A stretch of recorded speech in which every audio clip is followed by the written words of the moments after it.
오늘 하나님의 말씀은 마태복음 6장 24절에서 25절 그리고 31절에서 33절 이 두 곳을 읽겠습니다. 뭐 중간에 다 읽으면 좋겠는데 시간 관계상 그리고 또 화면 관계상 잘라서 읽도록 하겠습니다.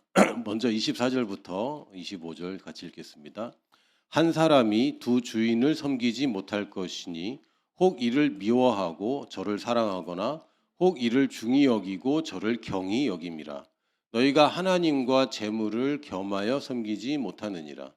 그러므로 내가 너희에게 이르노니 목숨을 위하여 무엇을 먹을까 무엇을 마실까 몸을 위하여 무엇을 입을까 염려하지 말라. 목숨이 음식보다 중하지 아니하며 몸이 의복보다 중하지 아니하냐. 31절부터 이어서 읽겠습니다. 그러므로 염려하여 이르기를 무엇을 먹을까 무엇을 마실까 무엇을 입을까 하지 말라. 이는 다 이방인들이 구하는 것이라. 너희 하늘 아버지께서 이 모든 것이 너희에게 있어야 할 줄을 아시느니라. 그런즉 너희는 먼저 그의 나라와 그의 의를 구하라. 그리하면 이 모든 것을 너희에게 더하시리라. 아멘. 왠지 뭐 하나님과 재물을 겸하여 섬기지 못한다라고 얘기할 때 여러분 어떠세요? 기쁘세요? 아니면 또 재물도 좀 섬기고 싶은데 막 이런 생각 드세요? 하나님의 말씀은 우리에게 축복이 되는 말씀입니다. 우리를 제한하고 그렇게 하면 안 돼. 하나님께 다 바쳐야 돼. 뭐 이런 얘기를 하는 게 아니라 원리를 가르쳐 주시고 비결을 가르쳐 주십니다. 하나님이 두 주인을 예수님께서 하신 말씀인데 두 주인을 섬길 수 없다는 얘기는 하나님의 종노릇만 계속해라. 너는 가난하게 살지만 하나님의 종노릇 해라라는 얘기가 아니라 우선순위를 바로 해서 내가 제대로 된 삶을 살 수 있도록 안내해 주시는 것이지 결코 재물을 섬길 수 없다는 얘기가 재물이 나를 섬기게 해야 된다는 얘기지 가난하게 앞으로 평생 가난하고 돈에 쪼달리고 산다는 얘기가 아닙니다. 물론 여러분이 지금까지 그런 인생을 살았을지는 모릅니다. 그러나 우리가 겸손하게 우리의 인생의 경험과 또 내가 들은 이야기들과 내 주위에 그런 사람이 아무도 없을지라도 하나님의 말씀이 그렇다고 하면 그런 것입니다. 이건 우리가 가져야 될 가장 첫 번째 자세입니다. 말씀에 순종한다고 하지만 해라 하지 마라에 순종하는 것 이전에 하나님의 말씀을 우리는 신뢰합니다. 사람들의 이론이나 사람들의 경험과 누구 어떤 대단한 목사님이나 어떤 대단한 저자가 쓴 책일지라도 하나님 말씀과 어긋나면 그것이 틀린 것입니다. 우리는 하나님의 말씀을 전적인 진리로 우리는 인정합니다. 그러므로 염려하지 말라 그러면 우리는 염려할 필요가 없어지는 것이지 염려가 계속 되는데 어떻게 해요? 요 수준에서 우리는 탈피해야 됩니다. 오늘 제가 그 제목을 돈 워리 돈 걱정 이렇게 써놨는데 앞에 돈은 don't고요. don't worry. 뒤에 돈은 돈입니다. 돈 걱정하는 걸 걱정하지 말자. 이런 제목입니다. 재미있게 써봤습니다. Don't worry, 돈 걱정. 제가 뉴스를 볼 때마다 요새 뭐 좋은 뉴스는 별로 없어요. 모르겠습니다. 여러분 중에 또 동학개미나 서학개미가 계실지 모르겠는데 뭐 데이터를 보니까 그 올해 새로 주식 계좌를 연 사람들의 수익률이 한 20%가 넘는 것 같아요. 한국 사람들이 모든 사람이 지금 주식에 뛰어들고 있고 개설된 주식 통장 수가 뭐 3천만 개, 4천만 개 뭐 이렇게 된다고 하는 것 같습니다. 거의 전 국민이 다 주식을 하고 있는 것 같아요. 근데 이게 평균적으로 그렇다는 얘기고 손해 본 사람은 또 손해 보고 있더라고요. 그 50대의 투자를 보니까 50대 신규 개설자 기준으로 50대가 투자한 걸 보니까 마이너스가 나왔어요. 뭐 잘 된다는 소식은 여기저기 들리는데 또 안 되는 사람은 또 안 되고 있고 사실 앞으로 뭐 여러 가지 전망들이 엇갈리지만 뉴스를 이렇게 차근차근 보면 좋은 전망보다는 나쁜 게 훨씬 더 많은 것 같습니다.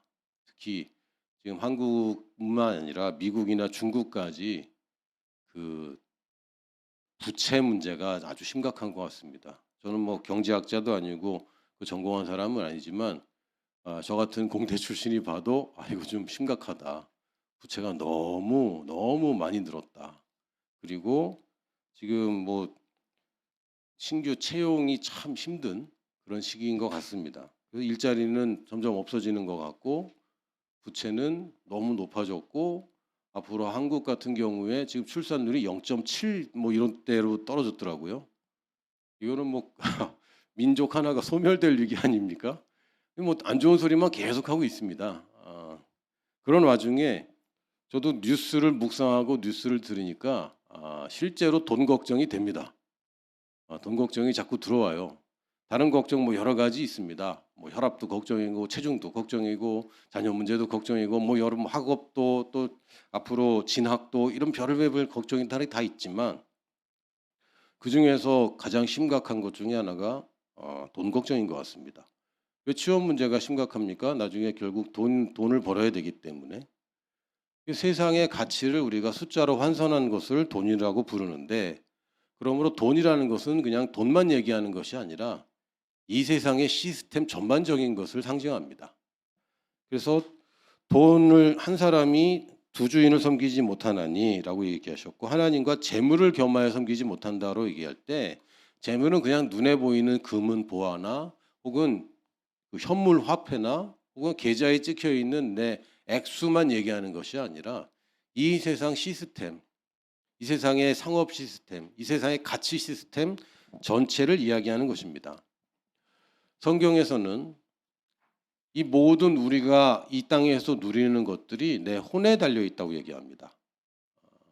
어떤 사람들은 이게 하나님께 달려 있다고 얘기합니다. 맞긴 맞는데 물론 주관자는 하나님이시죠. 그러나 이미 공은 내게 넘어왔습니다. 하나님이 지금도 나한테 돈을 줄까 말까, 돈을 줄까 말까 이렇게 늘 결정하시고 늘 고민하시고 하시는 게 아니죠. 하나님은 원칙이 돌아가도록 심으면 거두는 원리를 놓으셨고 이제는 그 모든 것이 내게 달려 있습니다. 어떤 사람들은 하나님이 내게 건강 주시는 것을 싫어하는 것처럼 그렇게 느낄 수도 있습니다. 하나님이 가난함을 조장하는 것처럼 느낄 수도 있습니다. 그러나 아닙니다.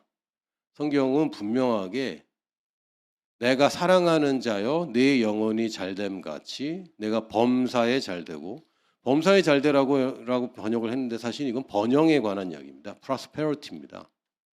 범사에 잘되고 강건하기를 내가 원한다라고 되어 있습니다. 내가 바란다고, 내가 간구한다고 되어 있습니다. 하나님께서 원치 않는 것을 기도해라. 그렇게 얘기할 수 없어요. 하나님은 너희들을 가난하게 원하지만 요한 사도인 나는 너희들이 번영하길 원해라고 얘기할 수 없습니다. 하나님은 우리가 이 땅에서도 풍족하게 사시길 원하고 건강하게 사시길 원합니다. 왜요? 우리 아버지니까.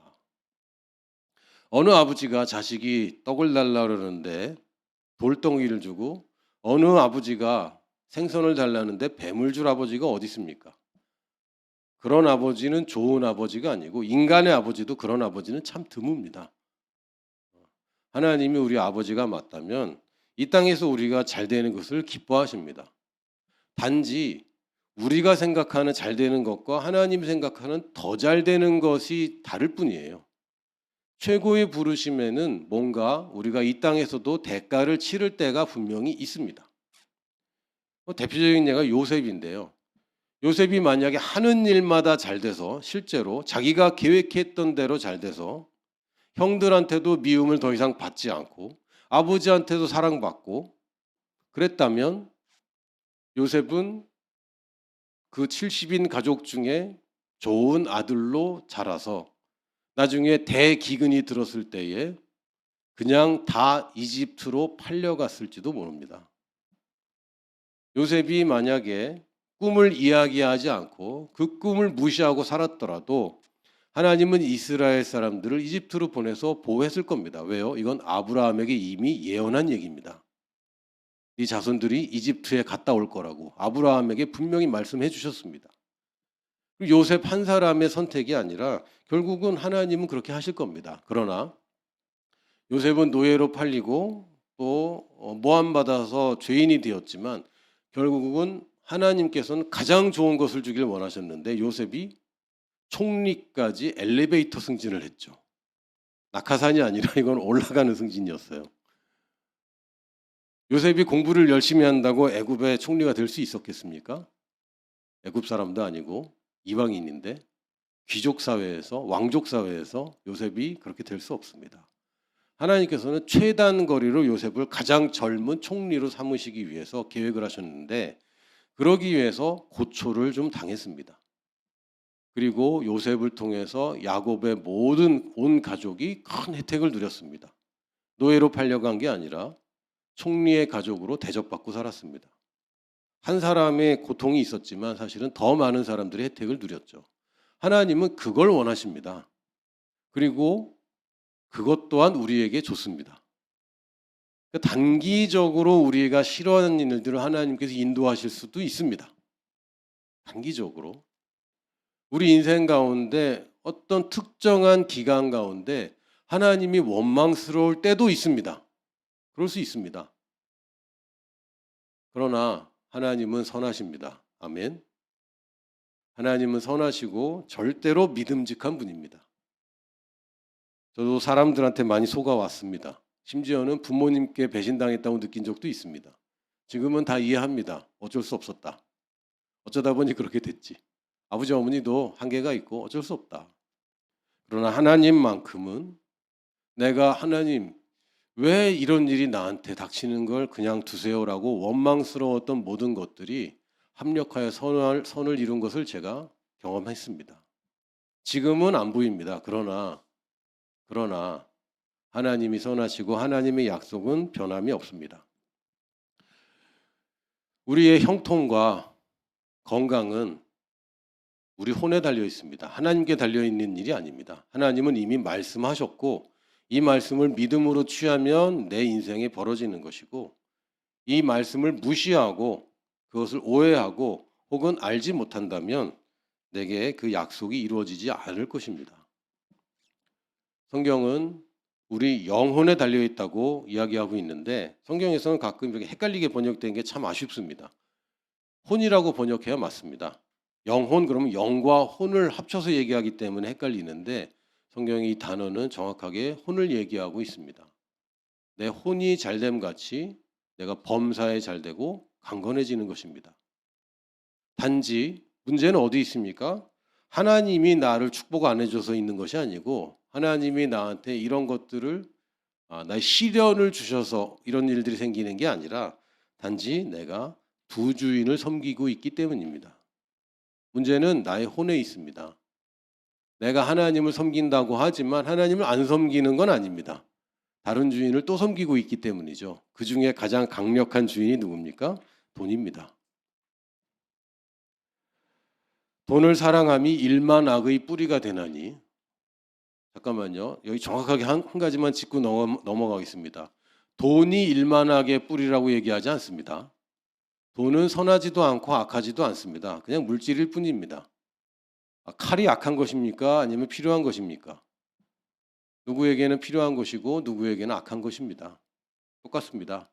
그러나 돈을 섬기는 것, 하나님보다 돈을 더 우위에 두는 것, 돈을 사랑함이 일만 악의 뿌리가 되나니 이것을 탐내는 자들은 미혹을 받아 믿음에서 떠나 많은 근심으로 자기를 찔렀도다. 누가 누구를 찔렀습니까? 하나님이 찔렀습니까? 아닙니다.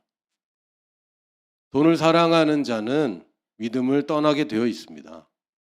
돈을 사랑하는 자는 근심에 빠질 수밖에 없습니다. 많고 적고가 아닙니다. 돈을 사랑하면 사랑할수록 근심에 빠지게 되고 그 근심이 자기 스스로를 찌릅니다.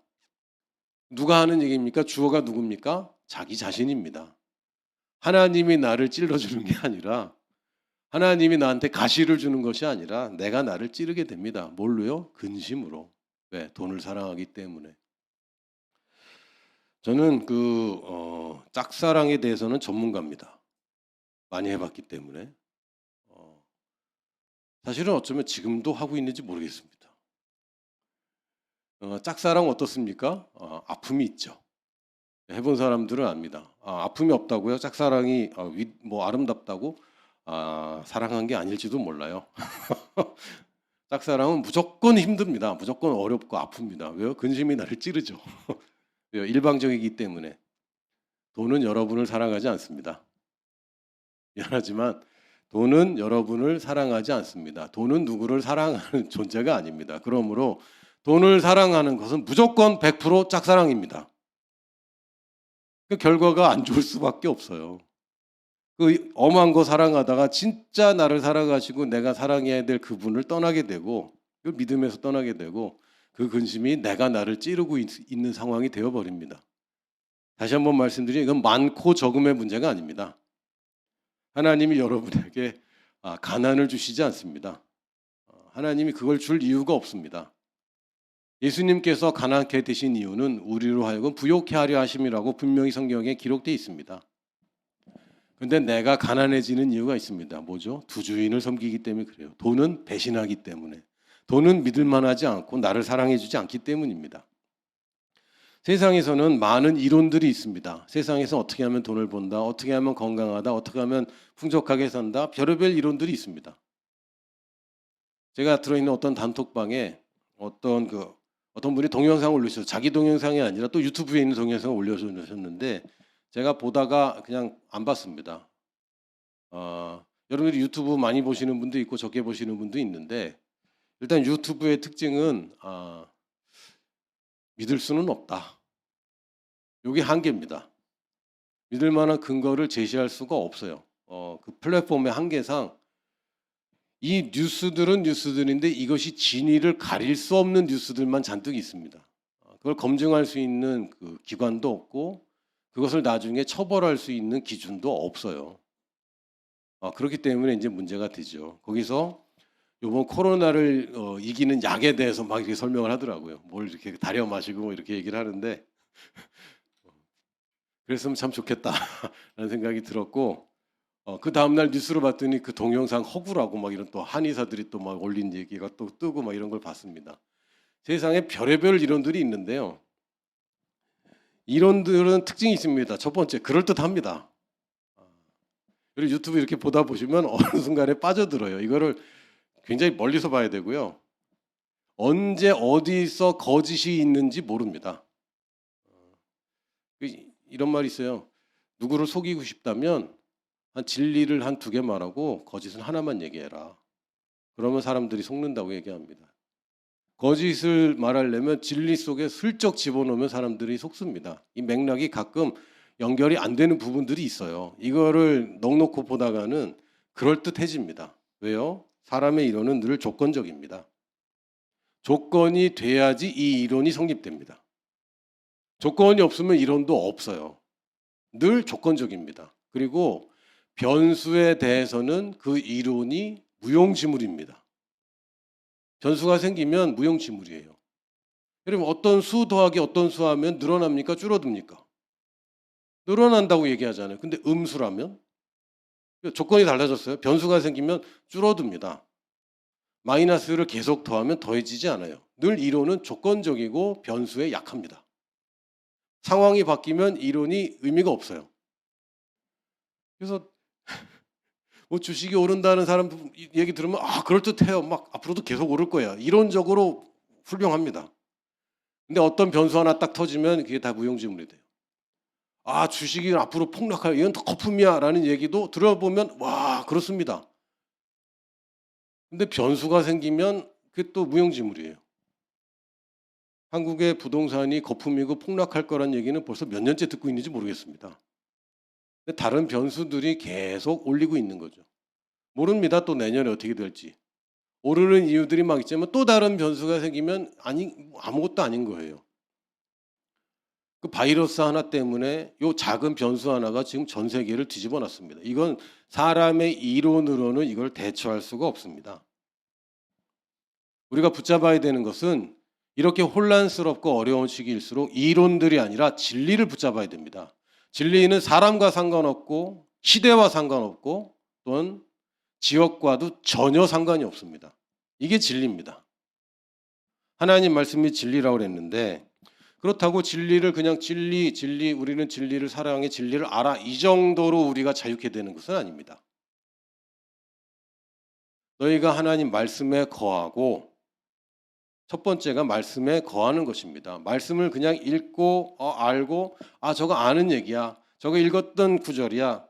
들었던 설교야 이 정도가 아니라 말씀에 그냥 그 안에 살고 거하고 나오지 않고 그 안에 머물러 있고 그렇게 삶을 살면 너희는 내 제자가 되고 제자가 뭡니까? 스승을 따라다니고 스승이 하라는 말은 내 논리와 상관없이 내 이론과 상관없이 배워야 되는 거죠. 이게 제자입니다. 여러분들 이제 직장 생활을 하거나 누구의 이제 밑에 가서 일하게 되거나 특히 군대만 가더라도 이 부조리하다는 느낌 그리고 비합리적이라는 느낌을 늘 받을 수밖에 없습니다. 왜요? 합리적인 근거는 내 경험이고 내 이론입니다. 늘 그렇습니다. 근데 내가 밑으로 들어가면 이걸 다 바꿔야 되는 거죠. 이게 굉장히 어려움을 느낍니다. 그러나 진짜 자유까지 가게 되기 위해서는 이런 부조리하고 어쩌면 권위에 순종하는 태도가 분명히 필요합니다. 그렇지 않으면 자유까지 이르지 못합니다. 예수님의 말씀을 들은 사람들도 그 말을 직접 들은 사람들 여러분 엄청 부럽지 않습니까? 예수님을 만져봤던 사람들. 우리는 2000년 전에 예수님 생일이라고 사실 생일이 언제인지도 모르는데 그거 가지고 막 전 세계가 막 좋아하고 막 요번엔 막 힘들다고 그러고 막 이러고 있는데 야, 그 당시에 예수님의 옷자락을 만졌던 사람들, 예수님의 얼굴을 직접 본 사람들, 예수님의 음성을 직접 들었고 언젠가 며칠 전에 저희 애 중에 하나가 이제 뭐 영화 뭐 이런 거 이렇게 보다가 이 사람 예수님 같이 생겼어 뭐 이런 얘기를 하더라고요. 그게 크리스마스 캐롤인데 뭐 병원에서 뭐 이렇게 라파파파 뭐 하는 그런 유튜브 영상이 있었어요. 근데 거기 그게 아닌데 거기 다음에 나온 뭐 이렇게 연결된 유튜브가 추천해주는 영상 있잖아요. 거기에 뭐 몇 개가 이렇게 지나갔는데 예수님 같은 사람이 탁 나오더라고요. 근데 진짜 예수님 같은지 아닌지 확인할 길은 없어요. 본 사람이 없어요. 그냥 우리가 그냥 우리 기준에 가장 잘생기게 이렇게 만들어 놓은 거지. 사실 예수님 어떻게 생겼는지 모릅니다. 그 사람들 너무 부러운 거죠. 제가 부러운 장면이 몇 개 있는데 나사로가 살아나는 장면에 딱 있는 그 사람들. 내가 나사로가 되고 싶은 생각은 별로 없어요. 그렇게 막 이렇게 칭칭 가면서 막 썩어가고 막 이러는 거는 경험하고 싶지 않은데 그거 보고 싶고 또 예수님 부활한 예수님 그 도마 옆에서 야 저걸 왜 안 믿을까 막 이렇게 막 한 번 더 해보고 싶고 불어나는 빵과 고기를 먹고 싶기도 하고 흙바닥에 뭐라고 쓰셨는지 도대체 기록도 없는데 그걸 알고 싶기도 하고 그럼에도 불구하고 그 사람들이 예수님이 십자가에 못 박힐 때는 다 버렸습니다. 왜요? 진짜 제자가 안 된 거죠. 진짜 제자가 안 된 거죠. 말씀을 들었습니까? 들었습니까? 들었습니다. 믿었습니까? 믿었습니다. 근데 진짜 제자가 되지 않았어요. 제자들은 언제 됐습니까? 부활하신 예수님을 만났을 때 진짜 제자가 됩니다. 그전에는 사람들이 믿는다고 여겼죠. 그러나 믿음이 아니었어요. 그러면 진리를 안다고 되어 있습니다. 진리를 알기 위해서는 제자가 되어야 됩니다. 일단 순종하고 믿고 내가 틀린 것 같은데라고 하더라도 말씀이 그러면 그냥 믿고 그대로 살기 시작해서 안 되는 것 같은 되어지지 않고 뭔가가 합리적으로 돌아가지 않고 남들은 다 되는데 나는 왜 안 되지라는 기간은 통과해야 됩니다. 그러면 진리를 알게 된다고 성경은 말하고 있고 그러면 진짜 자유케 된다고 얘기합니다. 앞에는 다 빼놓고 진리가 우리를 자유케 한다. 그렇게만 얘기하시면 안 돼요. 말씀에 거하면 참으로 내 제자가 되고 그러면 진리를 알게 될지니 진리가 너희를 자유케 한다고 되어 있습니다. 이 자유가 뭡니까? 모든 걱정으로부터의 자유. 모든 걱정거리로부터의 자유입니다. 돈 걱정으로부터 자유한 것을 부유함이라고 하는 거고요. 질병으로부터의 걱정에서 완전 자유케 된 것을 우리는 건강이라고 얘기합니다.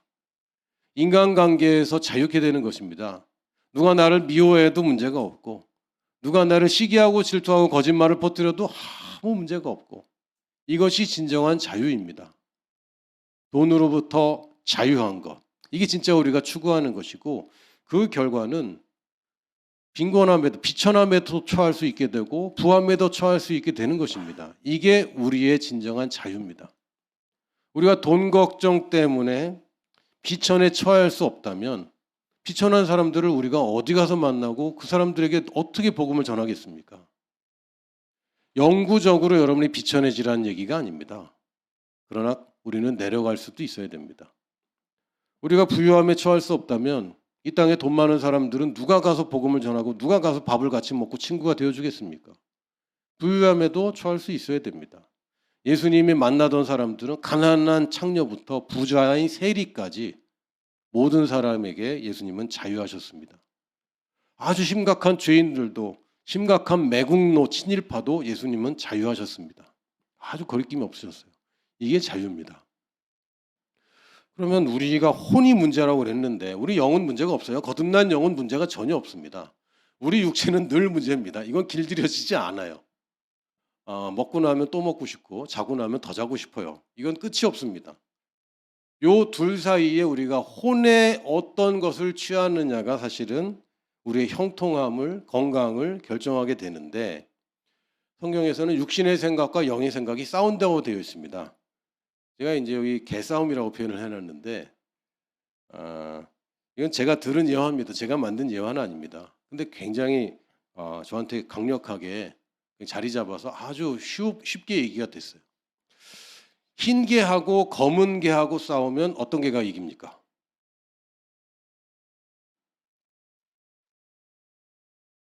어떤 개가 이기죠? 센 개가 이기죠, 당연히. 그럼 어떤 개가 센 개입니까? 내가 먹이를 많이 준 개가 센 개입니다. 영의 생각과 육신의 생각은 계속 싸웁니다.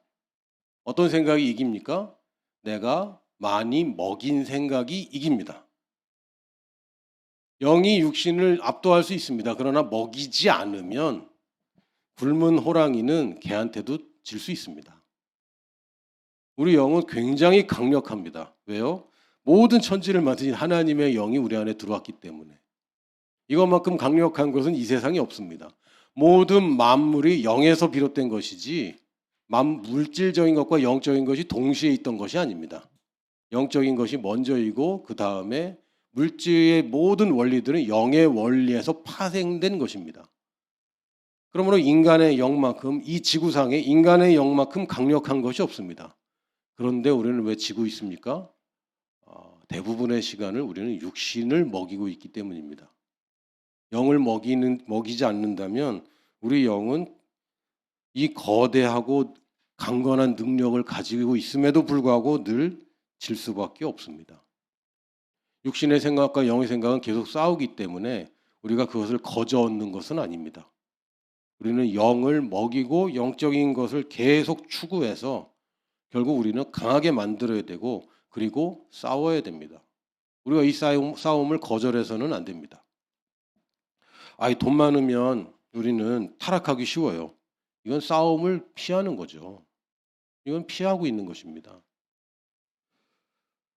질병도 하나님이 주셨을 수도 있잖아요. 그냥 감사해야죠. 싸움을 거절하는 것입니다. 안락하게 죽어가는 것입니다. 아닙니다. 예수님께서 채찍에 맞음으로 너희는 나음을 얻었다라고 얘기했다면 그러나 내 육신에서는 여전히 아프다고 얘기하는데 영으로 기록된 하나님의 말씀은 너는 나았다라고 얘기한다면 우리는 계속 싸워야 됩니다. 어떻게 해요? 영의 말씀을 먹어야죠. 계속 먹이는 것입니다. 우리 영이 추구하는 것이 무엇입니까? 다양하게 얘기할 수 있습니다. 그러나 오늘 본문 말씀에서만 찾아보면 첫 번째 우리 영은 예배를 원합니다. 육신은 예배하는 걸 썩 좋아하지 않을 수 있습니다. 여러분 어떠세요? 주일날 예배 드리러 오는 것 아주 막 기대되고 막 이러십니까? 그럴 수도 있습니다. 온라인으로 막 계속 예배 드리다 보면 1년에 한 번 처음 드리는 예배는 이렇게 기다려질 수도 있어요. 또는 외국 살다가 한국 오면 기다려질 수도 있습니다.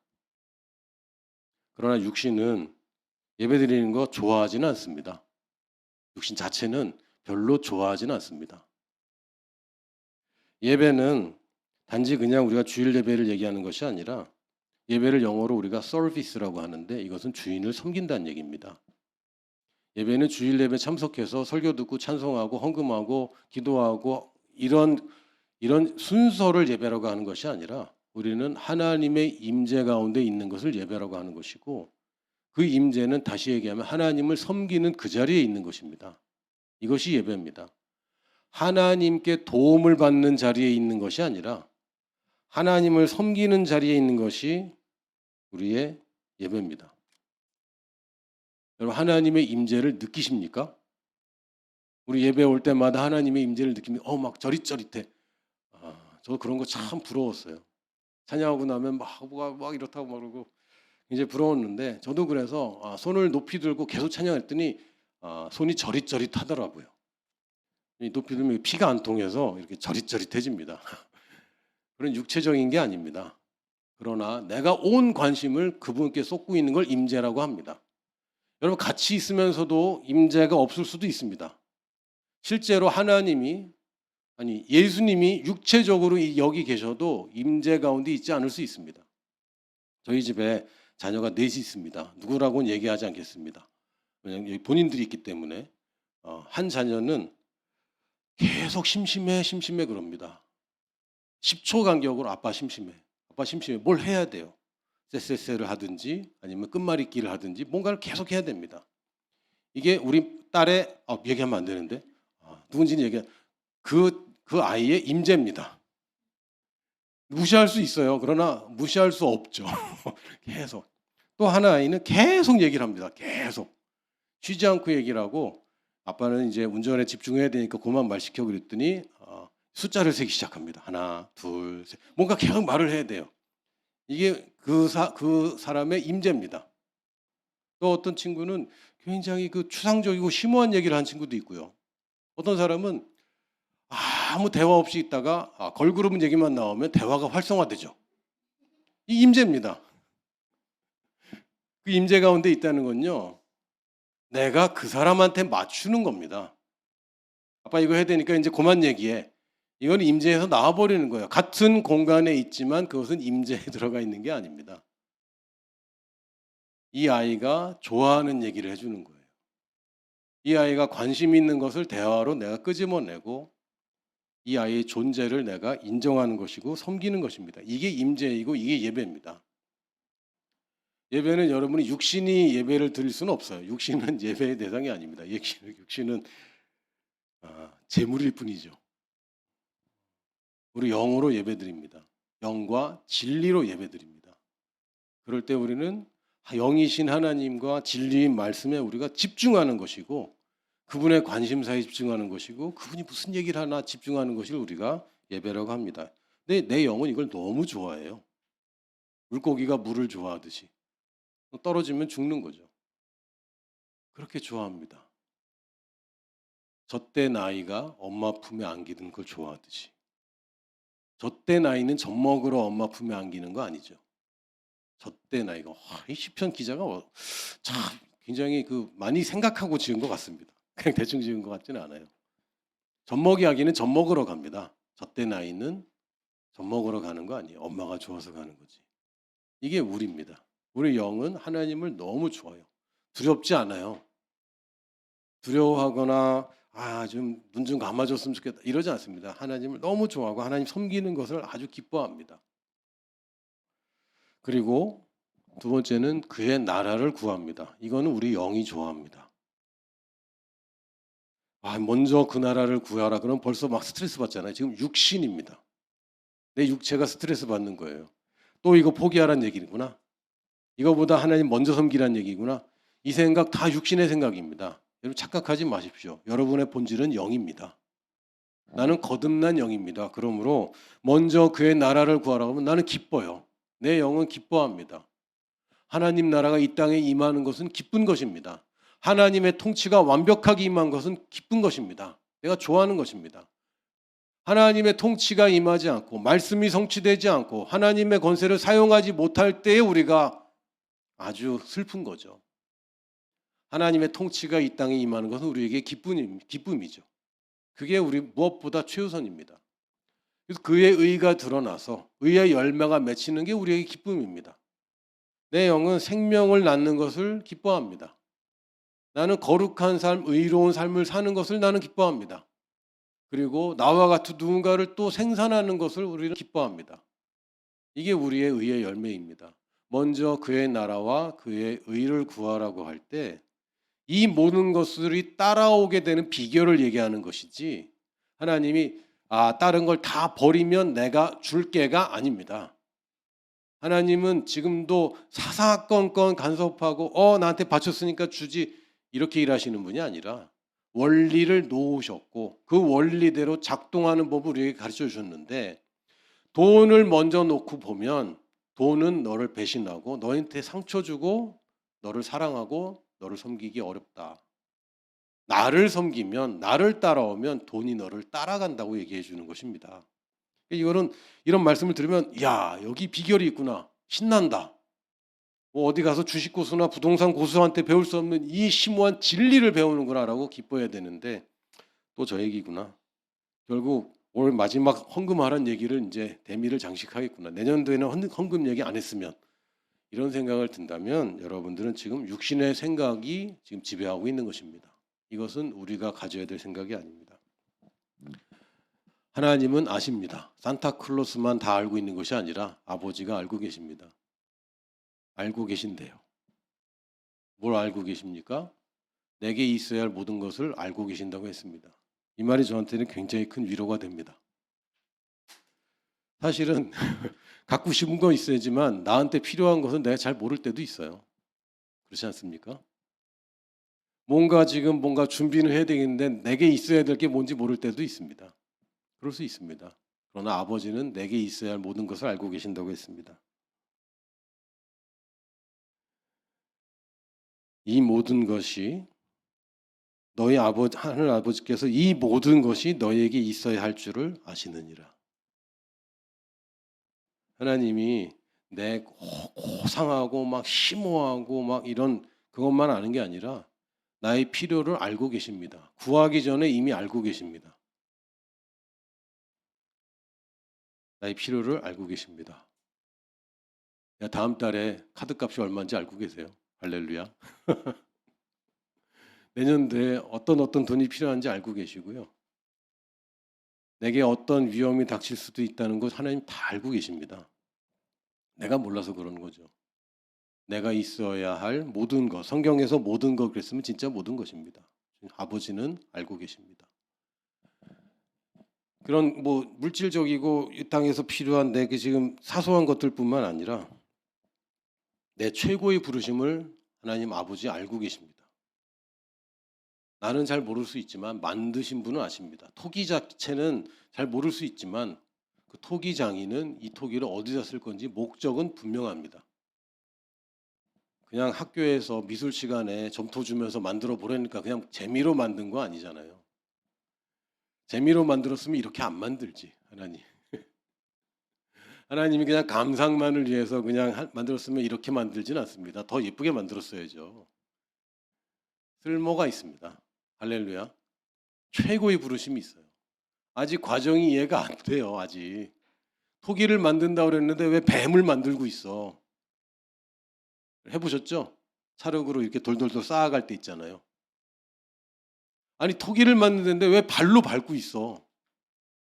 왜 때려? 물론 하나님 때리지 않지만 막 찰질하고 막 때리기도 하고 불구덩이에다 집어넣고 하나님이 이렇게 막 제가 예를 잘못 든 것 같아요. 하나님 때리지도 않고 불구덩이 넣지도 않는데 가끔 우리가 이해하지 못하고 바라지 않던 일들이 우리 앞에 놓일 수 있습니다. 장담하건대 2021년도 만만치는 않을 겁니다.